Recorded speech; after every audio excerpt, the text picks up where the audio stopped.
MCA COVID Public Service Announcement.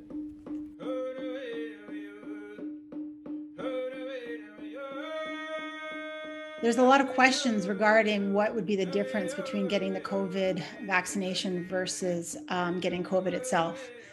The thing about the COVID vaccinations are that when you have the vaccination, your body creates an immune response against the virus. So initially you're going to have, some pain at the site where you had the injection. You might get some redness. You might even get a little bit of a fever. And then your symptoms will go down, and about a week later you may get sick again, and that's what your body is that's when it's making its response. And so some people do not tolerate that extra set of inflammation.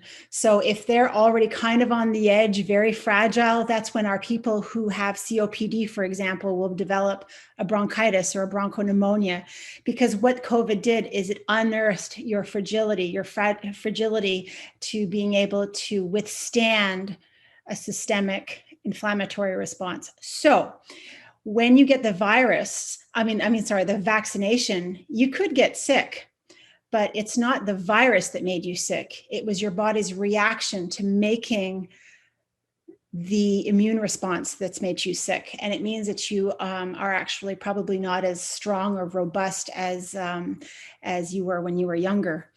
When you get the actual COVID, the effects are not like, 2 days and a week later.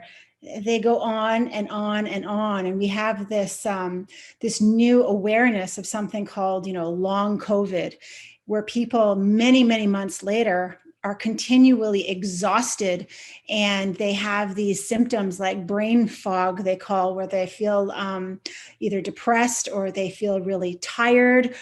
Their mind is not thinking as strong as they used to. They have memory problems.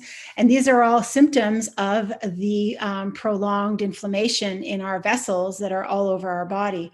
And so, if you had a choice between, the short acting response to the vaccination versus this long COVID, which we don't have much data on, I think it's a lot safer to be able to take care of the effects of having the vaccination. It's safer.